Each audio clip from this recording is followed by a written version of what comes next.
I'm looking at self-perceived body weight and labor market outcomes. Most people look at body weight and labor market outcomes, especially obesity and how does it affect employment and earnings. So instead, we're going to look at how does somebody view their own weight. Most of them look at how does obesity affect employment and earnings, and I'm going to look at self-perceived weight. So we're looking at how does physical health, mental health, and capital accumulation affect your labor market productivity.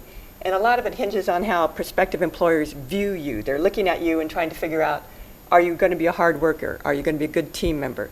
Are customers going to like you? Are you going to be expensive to insure? Kind of stuff. And so a lot of evidence shows that heavier women earn less, and this is especially true among white women. And so you don't have to look far on the internet to find evidence of employers discriminating against women on the basis of weight. And insane weight is going to predict all these things about you being a poor worker. So lots of evidence on this. So we started to think, well, what about what the person thinks about themselves? How do they perceive their own weight? We know women tend to overperceive their weight, whereas men tend to underperceive their weight. And could this influence their behavior in terms of schooling, training, job search, etc.? And for example, in the extreme case of anorexia, where people overperceive their weight, there's a lot of serious health problems, cardiovascular problems, psychological problems. And you'll read these stories occasionally about young girls killing themselves because they're sick of dealing with anorexia. They can't see a way out of it. And so this seems like that affects the labor market. Okay. On the other side, you can also find stories mostly about men who are unhappy and anxious because they don't think they're muscular enough.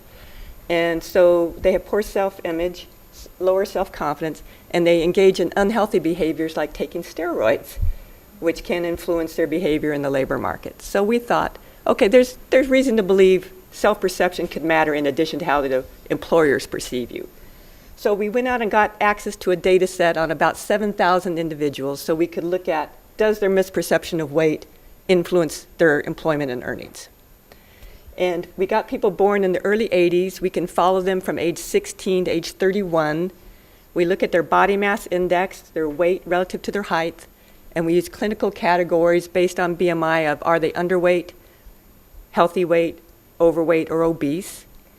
We also have the responses to how do you perceive your weight. Are you about the right weight? Are you slightly overweight, very overweight, slightly underweight, or very underweight?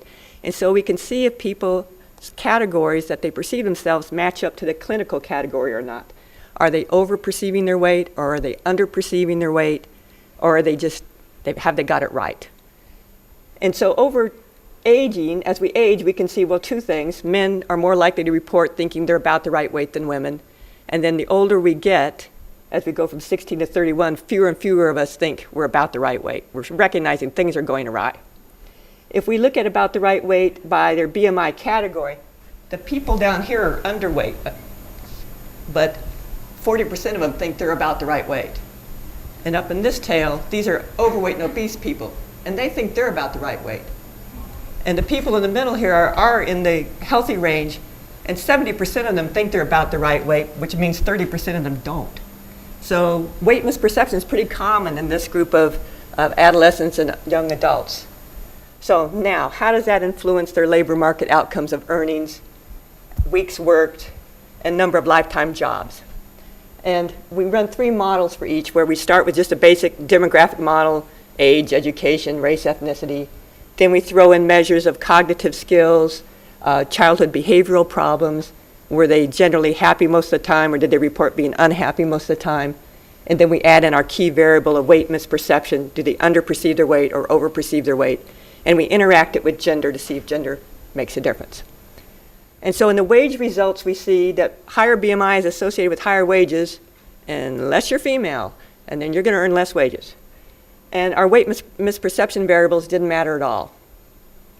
So onward to hours worked, and we're going to see that BMI is again positive. Being female is associated with working 5 more weeks per year. Being depressed is associated with working one less week per year, while being happy most of the time is associated with 1 more week of work per year. But our weight misperception variables don't show up as statistically significant in this regression either. And so finally we look at the number of lifetime jobs, and gender doesn't matter here at all. We do see our first weight misperception effect. Women who overperceive their weight compared to women who have the correct perception work 0.09 more jobs over their lifetime. So it's marginally significant and practically meaningless. Okay? So we've come to the conclusion that while employers' perceptions of weight matter in the labor market, workers' own perception of their own weight doesn't. Thank you.